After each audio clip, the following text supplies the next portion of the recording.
Hello, Fluties. My name is Sarah, and today I'm going to share with you some exercises that I use as a warm-up. So these exercises that I use start in around the middle register of the range, and they go down to your low register as well as up to your high register, so you are fully warmed up in those ranges. I particularly love these exercises because they help me find the sweet spot for my tone in the low register as well as the high register. In addition, when I am working on these exercises, I am working on several key factors.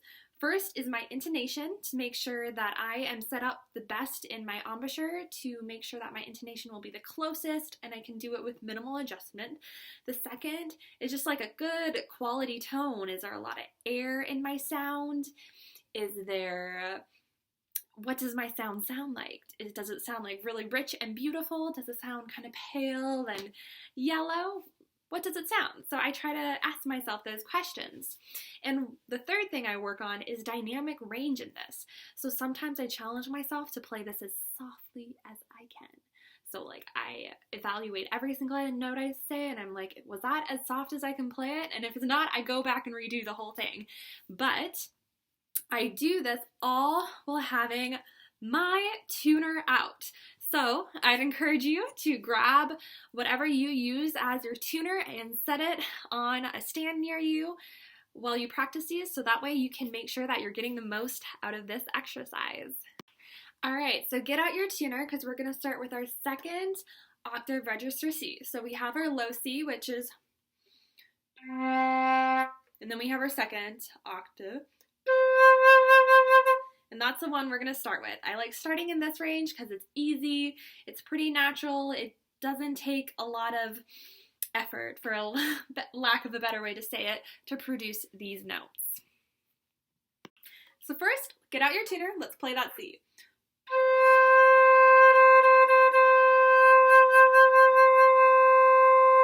And you just want to make it a happy C in tune. Next, I want you to try to blow under that C. So just release all your support that you have, all that air that you've been taught to make that beautiful flute sound.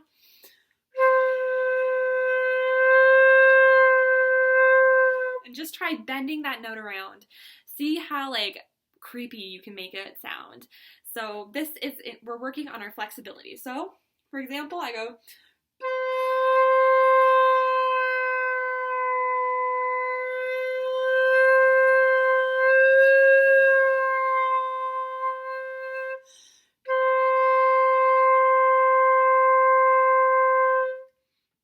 So I bend it up and down, but I always make sure I bend it back to that middle, that beautiful in tune C. By bending it like this helps me find the embouchure and the set position that I will be the most effective in that register, as well as to play the most closely as I can in tune.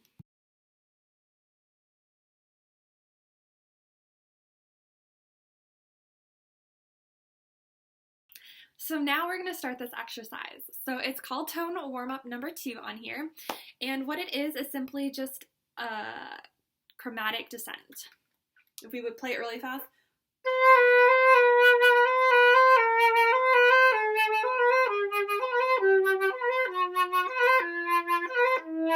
Etc. And that wasn't very in tune because I wasn't playing it intentionally. So we're going to now play that intentionally. So get out your tuner, find that happy C, so bend it down.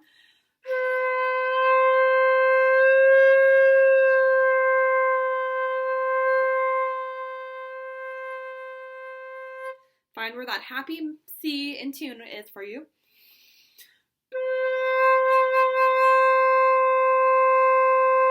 And then we're going to go.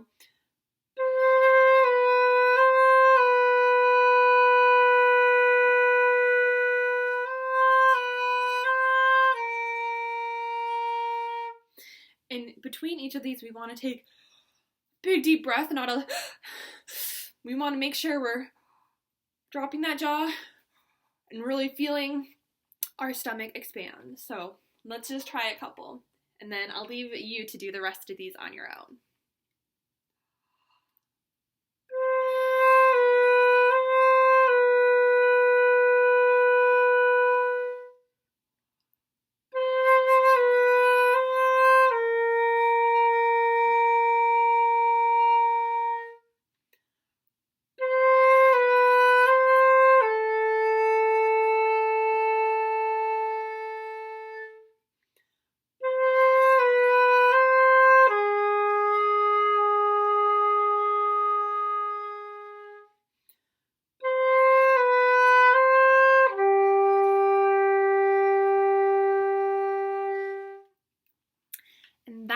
exercise. So with this exercise, you just want to make it feel as effortless as possible. You want to do minimal movement that you can. Of course, you're always going to be adjusting some, and you want to make sure you're as in tune as you can be. Now with this exercise, as you become more advanced, what we just did, I recommend just doing a nice mezzo volume, straight tone to make sure you're like in tune and playing with a beautiful tone. As you progress with this exercise and you do it more than once, I'd push yourself to go really soft.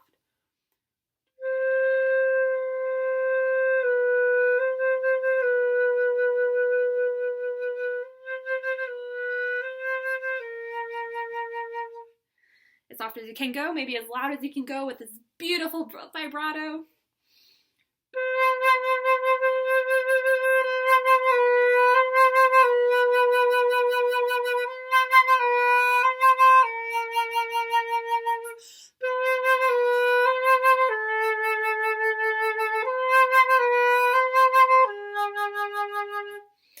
There's really an endless amount of possibilities that you can go with this exercise.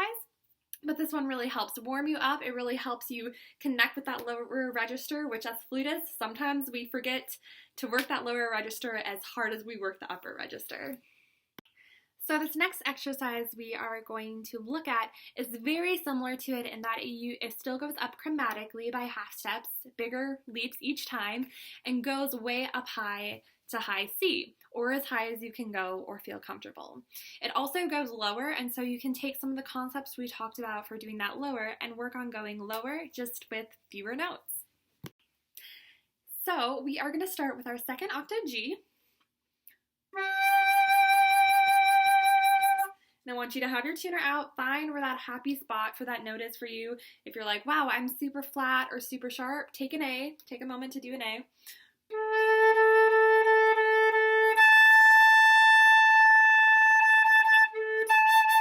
And really find where your flute needs to be for that to resonate the best. A is one of the more stable notes on our instrument, so that's why we tune that one. So, that G.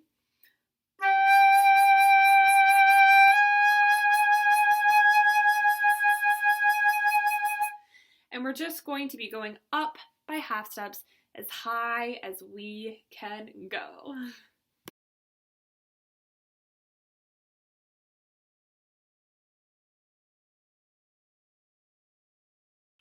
So, like the other one, we really want to take our time when we breathe. So, if we're breathing, so.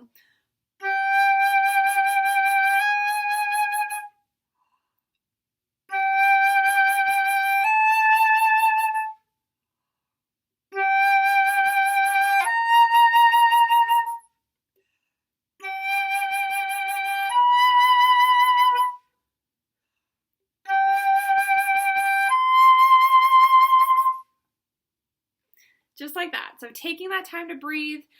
If you need to take longer than I did, then take time. Just stop and breathe calmly. Try to limit that noise. We don't want you to sound that. We want to have you calm and relaxed. It's a warm-up, so we're not like exercising hard right now.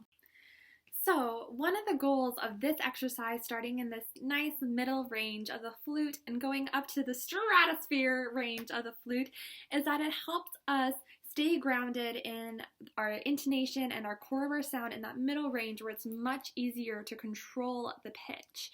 And so as we move up, grab your tuner, and I think that you'll find that it's easier to stay in tune as you practice these intervals. There are going to be some of those crazy notes that are going to be so sharp or so flat, and that's something that you'll just need to take time and learn how to fix and just be more aware of. So I'm going to start on G and go up. My flute's very cold, so that will make me sound really flat.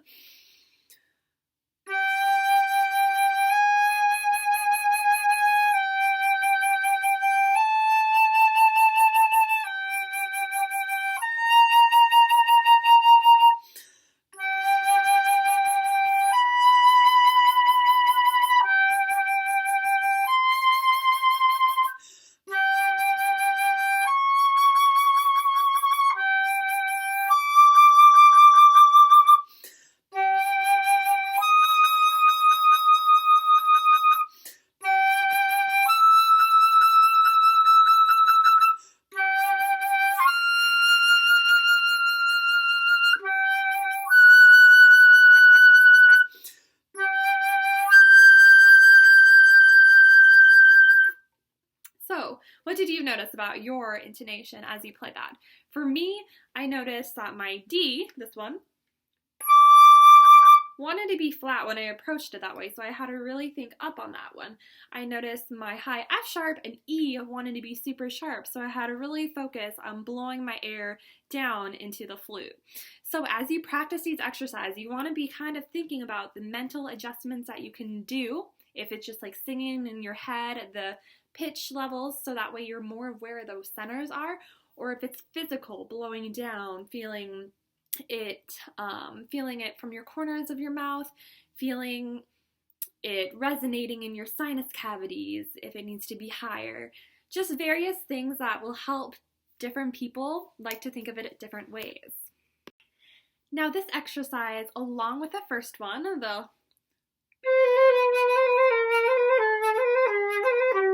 that one, which you'll play slower than I just did, you can also vary the vibrato. I would recommend doing straight tone on a nice mezzo comfortable dynamic. I'd recommend doing a beautiful soaring forte with a very lovely vibrato. I would recommend doing it as softly as you can, no vibrato. And then I'd recommend doing it as softly as you can with a little tiny bit of vibrato. So really pushing yourself to do those different ranges, those different colors, those things that are just going to help you become a more expressive and musical player. Thank you for watching this video. I hope it helps you find a more established routine, as well as gives you some tools to work on intonation, flexibility, dynamic range, and all that fun stuff that we sometimes forget about. If you would like to look at more of these sheets, I encourage you to look at my current professor's website, jeffzook.com. He is the piccolo player of the Detroit Symphony Orchestra, and he is fantastic, and he has worked with me with this registers as well as a Bowling Green State University flute studio. And so this is where I've pulled together some of these ideas, and I just encourage you to go check him out and his website, as he has some of the PDFs of these resources online. Thanks for watching.